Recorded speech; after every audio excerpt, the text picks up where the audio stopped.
Hello mga par, ako nga pala si Parikoy Motovlog, isang tamad pero may pangarap. So tara mga par, samahan nyo ako bilang isang food panda rider at tuklasin nyo ang isang pagiging food panda rider mga par. Tara, at samahan nyo ako ngayong araw na to at harapin ang panibagong hamon ng buhay mga par. At kung napapansin nyo mga par, makulimlim na naman ang panahon, pero kahit na ganoon wala makakapigil sa atin na panahon. Alright, so yun bars yun mga par, ano? At sa mga oras na to mga par, maganda-ganda pa naman yung panahon at hindi pa siya umaambon, kaya naman papunta na ako ngayon ng SM para mag-abang sa ating unang booking mga par. So let's go at sulitin muna natin yung gantong panahon mga par. Habang hindi pa umuulan, kailangan na natin makakuha ng booking. Nang makarating na ako sa aking paroroonan dito sa may SM mga par, 11:18 na ng umaga mga par, no? So waiting pa rin tayo sa unang first booking natin. Ayan nga pala si Pop, shoutout sa'yo, no? So ayun, tara, pasok muna tayo sa loob at nang pasukan na nga tayo sa Bonchon. Yan ang ating unang first booking mga par. So let's go, pick up na kaagad natin yan, wag na natin patagalin mga par. Overground lang Ganyan. Ano, nasa 50 plus ma'am? Tamad ko, 55. Parang di pa nga makapaniwala si ma'am sa pair nating booking mga par, kasi naman maliit nga lang yung pair mga par dito sa Food Panda. Pero kahit naman na ganun maliit lang, ang maliit pagka naipon naman yan, lumalaki din yan mga par, kaya tiyaga-tiyaga lang talaga. Yan ang buhay ng isang pagiging freelancer o tinatawag na rider. Kasi kung wala kang kilos, wala kang pera dito mga par, kaya naman sipag-sipag lang talaga at tiyaga-tiyaga. So yun, tara, tiyatid na nga natin ang una natin first booking mga par. So let's go. At sa mga oras na to mga par, papunta na ako sa ating drop off location sa may Star Mall mga par. So makulimlim na nga ito mga par, at nang makarating na nga ako dito na rin ako nagpark sa ating parkingan ng mga riders mga par. Syempre dahil dito na rin ako mag-aantay ng pangalawa nating booking. Pero syempre, hatid muna natin itong first booking natin. Ano ba yan? Nagmamadali ka naman par. Maya maya pa nga mga par at pumasok na ako ng Star Mall at dinrap ko na dito sa may Bria Homes mga par. At hinanap ko na nga dito si customer at nakita niya na kaagad ako at umangat yung kanyang kamay. So yun, nakita na natin si ma'am. Sabi ko picture natin siya, pero parang nahihiya siya. Sabi ko isasend lang naman kay Panda. Si Panda lang naman makakita ng kagandahan niya. Pagkatapos nga natin i-drop kay ma'am, may nakakuha na kagad ako ng booking dito sa may McDo lang din mga par. So yun, lakad-lakad muna tayo at kinakatok-katok na nga natin siya kasi nakasarado yung magandang bintana mga par, makapagsalamin ka pa nga. At sa wakas, bumukas na ang mahiwagang bintana at binigay na sa atin ang mahiwagang order mga par. So yun, at ihatid na nga natin yan sa ating customer para naman maging happy ang ating customer, ano? Kaso yung dadaanan natin papunta sa ating customer, medyo traffic nga dito kasi nga may ginagawang kalsada dito mga par. So ito, habang binabaybay natin to, nakahinto nga lang yung mga sasakyan kasi nakagaw nga yun sa may left side. So ayun nga mga par, tamang counterflow nga muna tayo dito kasi nga traffic mga par, kaya nga gumagawa tayo ng paraan para makasingit-singit tayo at yan ang purpose ng motor mga par. So ayun, ito nakikita nyo yung ginagawang kalsada at tayo ay kakaliwa na dito sa left side mga par. So nandyan lang din malapit yung ating customer mga par, at andito na nga tayo sa ating customer. Pahawak ako ba? Wait lang. Bilangin ko lang. Wait lang ba? Pipicturean ko pa. Picturean lang kita. Thank you. Wait lang. Magkano ba? Okay, thank you. Bye-bye. Pagkatapos kong ang may drop dun sa ating last drop mga par, nakakuha naman ako ng booking dito lang din malapit sa amin mga par. So ayun, ito nga ang ating booking ngayon, itong chicken na manok. Ito nga, inalagay niya ng isang one whole na buo. Alright, at pinicture na nga natin siya para ma-taken photo. Alright, at nilagay na nga natin ang ating cellphone. Tayo umalis na at papunta na tayo sa ating drop off location. So ito mga par, papunta na ako dito at nandito na nga pala ako. Mga par, na-drop ko na yung booking natin. Hindi ko pala na-on yung camera. So tara, harap na ulit tayo ng another booking. Let's go! Ay, pagkasyo nga mo Parikoy. So yun na nga mga par, nakakuha na ulit tayo ng booking dito sa Chooks to Go. So yun, nakakuha na natin at na-drop na natin dito sa ating drop off location. At inabot na nga natin kay customer, pinicture na natin to. Nakuha na rin natin ang ating bayad.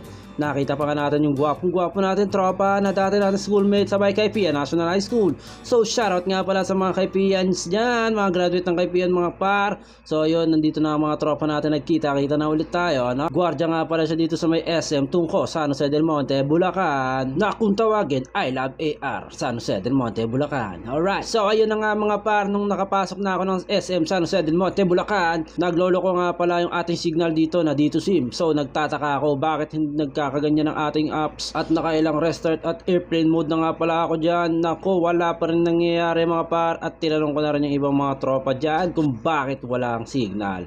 At nakita pa nga natin dito yung ating kaibigan at kabarad natin na si Jopet Malupet na mahagupit. Ano daw? Basta yun na yun mga par. So nakita natin yung tropa natin dyan. Ang kulit niyan at siyang pinakamalupit dyan. Alright, so yun na nga mga par. Back to you par. So yun mga par, lumabas muna ako ng SM kasi walang signal sa loob. So dito rin sa labas wala rin. Talagang mahina yung signal. Grabe. So ito nga pala si Pops. Naka-globe siya. Naka-globe siya na SIM. Pero mahina rin. Tapos tinanong ko rin yung ibang mga tropa. So mahina lang daw talaga yung signal ngayong araw na to. Ewan ko kung bakit eh. Plano ko nga sanang loadan yung TNT para dun sana eh. Kaso mahina daw talaga yung signal kahit sa other network. So antayin na lang tayong lumakas ulit. Ayan, dito ako sa labas mga par. Yan nga pala yung ares natin. Alright, waiting tayong lumakas ang signal. Yeah. Alright mga par, so yun sa mga oras na to ako ay pupunta ng Star Mall at syempre inusog ko muna yung motor na nakaharang sa likod natin. At syempre babalik din natin yan ano, para naman hindi rin nakaharang yan dyan. Ganun talaga pag sa mga Grab or Foodpanda riders parking ka, kailangan hindi nakalak para lagi kayong available mag-park. Kumbaga bigayan lang ng parking yan mga par. So yun mga par, nandito sa may Star Mall ngayon. Malakas yung signal dito pala. Bakit ganoon sa may SM Tungko? Mahina yung signal ko. Ngayon tinesting ko dito. Eto okay naman yung signal dito kaya hindi ko na ilo-load. Ay buti na lang. Wala, mahina pala signal sa may SM. So anyway, tara. Hanap na ulit tayo ng another booking natin. Sana pasukan na tayo. Haba ng pahinga ko ah. Halos 2 hours din yun ah. Grabe, sayang yung 2 hours pero okay lang, sige. The show must go on. Alright. Ay, sino unang pinasukan? Kanina ba tong nasa gitna? Ayun eh. Ay, sa akin pala yan. Sa akin nakapay. Puta na, kanina malungkot na ako eh. Napangiti na tuloy ako. Meron na siya, kakapasok lang. Natuwa mo rin ang kama ni akin, baka mahirap. Tignan natin, asan ba? Asan ba? Ay, panda. Ano ba na? Mag-notif ka na dyan oh. Buti dito, binigyan mo na agad ako. Dito nga pala mga kasama natin sa tambayan natin mga par. At dito nga pala kami tumatambay sa may Bazaar Star Mall mga par. Pagkatapos nga ng ilang mga kwentuhan mga par, pinuntahan ko na kaagad ang ating booking at pinicture na natin yan. At syempre i-deliver na natin yan mga par. At dyan nga lang pala yan sa malapit mga par.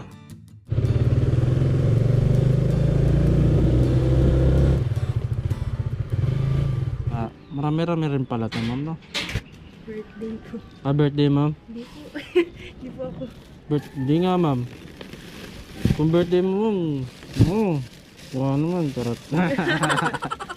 At, ay sige, isa-isa niyo ba muna ma'am? Wait lang po kuya, Sige po. hanap akong tulong. Kuya! Tulungan ko na rin kayo kumain ma'am. Tadya ka lang ma'am. Ma'am, picturean ko lang ma'am ah. Sige lang po. Receiving photo lang po. Kasama ko na kayo mama. Ano lang naman ito eh. Okay, sige ma'am, baka malaglag. Kaya ko na pala. Okay. 237. Kulang pa po ma'am ng ano? Magkano po? 7 pesos po. Sige po. Tubig sir. Hindi, okay lang po, may tubig po. Salamat sir. Ito sir. Sige po. Salamat po. Salamat po. Pagtip ko ng bari eh. Hindi, okay lang sir. At kung napansin nyo mga par, mayroon akong hawak na tagwa 100. So nagtataka ako bakit hawak ko rin to. At kasi iniisip ko makaka-cash block na ako. So ayun, sa mga nakakaalam lang nito, mga kapwa ko Foodpanda riders lang din, nagtataka na kasi ako dyan. At nalilito na rin dahil iniisip ko makaka-cash block na ako. So yan, kung nakikita nyo mga par, hindi ko pa rin kinukomplete yung booking natin dyan. Kasi nasa mismong isip ko lang muna dyan, makapag-remit lang muna. Kasi nga malaki-laking halaga yung pumasok na pera sa atin mga par. So nakalimutan ko yung sukli sukli nila. So ayun nga mga par, at kung mapapanood man nyo ulit ito ng customer na yon, pasensya na po ulit, tao lang po, nagkakamali din. At FYI mga par, for your information, bago-bago pa lang po kasi ako dito at wala pa akong 1 month kay Food Panda. So ayun nga, bago pa kasi, pasensya na, tao lang. At isinama ko lang din po itong video clip na ito para maging isang awareness na din po para sa mga baguhan. Kaya dapat maging aware din po tayo sa mga sinusukli natin at lagi natin tatandaan, bago tayo umalis sa ating drop off location, tignan muna natin lahat-lahat. Kaya naman nung nakabalik na ako ng Star Mall, inaantay na nga pala ako ng customer natin kanina. So kinukuha niya na dito yung ating sukli. So ayan, nagkaayos naman kami at nagkaliwanagan na kami at nagkapasensyahan na. So ayun nga mga par, okay naman si Sir at magkaayos na kami dyan. So maraming salamat nga sa Sir, shoutout sa'yo. So okay na nga mga par, at kukuha na ulit tayo ng another booking natin, ano. At nakakuha nga ulit ako ng booking dito sa may Jollibee mga par. So yun, tara at i-deliver na kaagad natin yan sa ating customer mga par. Nang makarating ako sa drop off location mga par, medyo nahirapan ako kasi medyo liblib yung location ng ating drop off mga par. Nung nakita naman natin yung mismong iskinita na sinasabi ni ma'am, nakita naman na natin sila. Nag-iisa lang naman yung mismong green gate dyan sa kanila. Pagkatapos kung may abot yung ating deliver mga par, parang gusto sumama ng aso. Sige, isasama kita. Basta papayag yung amo mo ha. Yung magpaalam ka muna. Pero sa tingin ko hindi siya papayag, kaya naman ito mga par, alis na tayo kasi hindi niya ibibigay yung aso niya. Nang makabalik ako ng Star Mall, pinasukan ulit ako, Jollibee na naman, pero Pandago ito. Kung tawagin ay Pandago kasi nga yung mismong Jollibee ang nagbubuk mga par. So ayun, nandito na tayo sa ating drop off location at binigyan na nga natin sa ating customer. At ayun, nakabalik na nga ako ng Star Mall at nakita ko yung mga tropa, nakatambay na rin sila. So ayun, at sinasama nga natin sila kasi nga nag-aantay sila ng booking.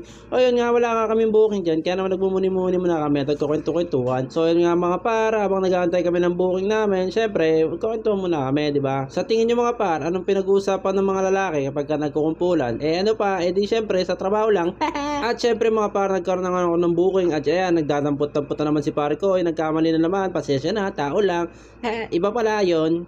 So ayun na nga mga par, pupunta na tayo sa ating drop off location at nakikita nyo, medyo makulimlim na.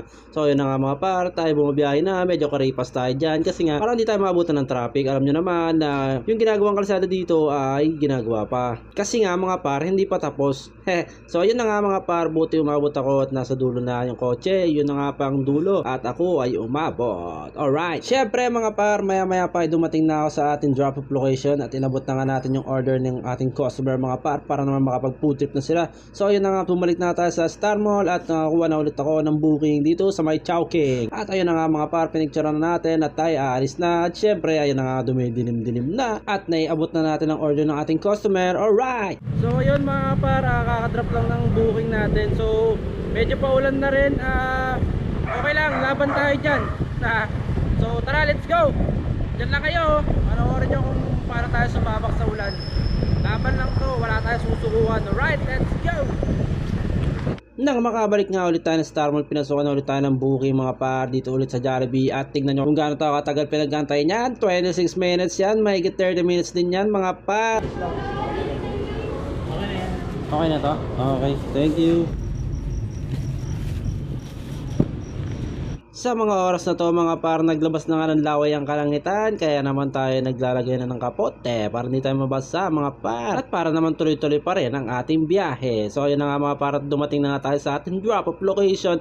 Grabe ang lakas ng ulan yan mga par, kung nakikita nyo, ako nakikita ko at makikita nyo may mga kumikidlat-kidlat pa nga yan mga par. Grabe itong mga yung bata, sinulubong na tayo kasi nga kukunin niya na yung ating order mga par, kasi nga ito na yung bayad niya at inabot na rin ni ma'am kasi nga tinulungan niya na rin yung bata. At ayan, nababasa na yung pera mga par. Isa din yan sa nagpapahirap sa aming mga riders mga par, yung nababasa yung pera. At sa mga oras na to, nakalimutan kong picturean, kaya naman tinawag ko si mama at pipicturean ko muna. So yun nga mga par, kasi proof of delivery yan mga par, kailangan namin yan para meron na kaming pruweba na na-deliver na namin yan. So yun nga mga par, nakikita nyo ang lakas ng ulan, kaya naman tayo aalis na ulit. At ako nga pala ay magre-remit na kasi mga cash block na naman ako mga par. So yun, nakikita nyo hindi ko na naman kinukomplete ang booking. So yun, maghahanap tayo ng 7-Eleven dyan para makapag-remit tayo mga par. At sa mga oras na to mga par, aalis na tayo. At syempre atras muna tayo, kaso nga lang masikip yung lugar nila. So yun na nga mga par, kung nakikita nyo, atras abante tayo dyan kasi nga masikip, diba? So ito nga mga par, tara alis na tayo at pupunta na tayo ng 7-Eleven para makapaghanap na tayo mga par.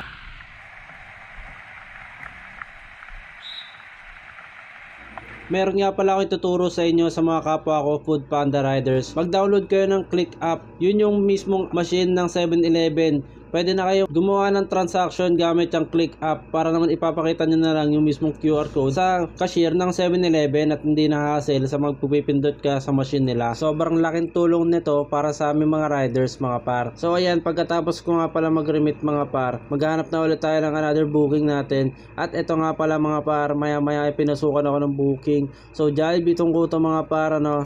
So let's go, pick upin na natin to mga par. Ito yung hassle kasi sa atin eh. Pagka maulan, kailangan mong magubad ng kapote at papasok ka sa vendor. Kasi nga nakakahiya rin naman sa mga crew kung papasok ka na nakakapote. So magtutulo ka doon, 'di ba? Kaya dapat respetuhan lang mga par. So yun na nga mga par, tinanggal ko na yung kapote at nakuha ko na yung booking. So ito na nga, nilagay na natin sa ating box at tayo magdi-deliver na ulit mga par, no? So let's go, papunta nga lang pala to sa May Vista, Bulacan. Malapit-lapit lang din naman to kasi nga sa Los del Monte lang din naman. So syempre malalapit lang naman talaga mga deliver natin, kaya nga mura yung fare. Nakarating na ako sa may mismong gate nila at nagbigay na ako ng ID at let's go. Punta na kagad tayo sa ating drop off location. At ito na nga pala si sir at kukunin niya na yung kanyang order mga par. So ayun, buksan na natin yan at ibigay na natin sa kanya para makakain na sila. So ayun nga pala, nagbigay si sir ng 1K, so may sukli pa si sir, 'di ba? Kaya naman susuklian na natin si sir para magkaroon na siya ng sukli. So ito na nga, kinuha na natin si sir ang kanyang sukli. At pagkatapos natin siyang suklian, syempre pupunta na ulit tayo ng Star Mall para makumuha ng another booking natin. Alright, let's go! Alright mga par, so yun, nandito na ako sa may Star Mall. Grabe, hirap sumabak sa ulan. Ano, ito yung ano natin, mga kagamitan natin, helmet, cellphone, so yun yung kapote natin. Grabe, maulan pa rin hanggang ngayon mga par. Walang hintuan. Pero kahit na paano, laban tayo. Walang makakapagpahinto sa atin. Walang kahit sino. Pero kahit na ganun, kailangan para natin minom ng vitamins. Kailangan natin alagaan pa rin yung sarili natin. Huwag tayong laban ng laban, diba? Kakasabi ko lang no, walang makakapigil sa atin. Pero kahit na ganun, lalaban pa rin tayo. So waiting ako ngayon sa booking ko. Ayan, Star Mall, McDonald's mga par. So ayan. So time check nga pala tayo mga par, 9:30 ng gabi. Tatry natin to hanggang 11 o'clock. So update ko kayo, medyo basa yung likod ko. Yan kasi hindi ko alam pero kahit na nakakapote ka, talagang nababasa ka pa rin. Hindi mo alam kung bakit. Pero kahit na ganun, wala, natutuyo na lang yan pag tumagal-tagal Let's go, laban lang. Yun lang yung hassle pagka maulan. Pero malakas yung booking. Sanay naman ako sa sa ulan kasi 'di ba? MC taxi tayo mga par. So sanay tayong panay ang kapote. Pero dito, hassle lang dito. Suot, hubad. Kasi pumapasok ka sa mga vendor katulad nito. Yan. Suot, hubad talaga ang kapote natin diyan. Di ba, paps? So ayan. Tara, let's go, laban lang.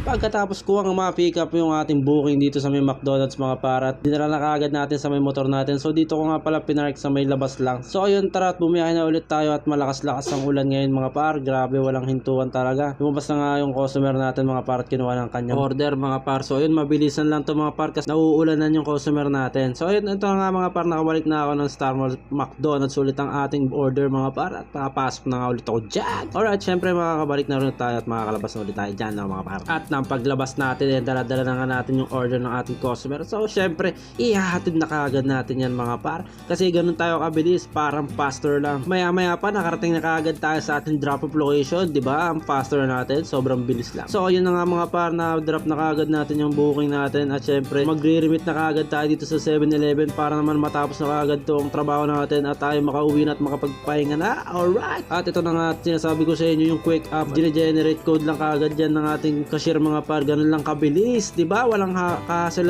sa pagpila. Pagpasok mo, labas agad. Ganun lang kabilis. So yun na nga mga par, tapos na ang ating vlog. So hanggang dito na lang tong video natin na to. Yung gwapong-gwapo kang umalis ng bahay nyo, gwapong-gwapo ka pa rin uuwi. Alright, so yun, nakikita nyo, napakagwapo talaga niya ni pare ko. Ay, grabe naman talaga.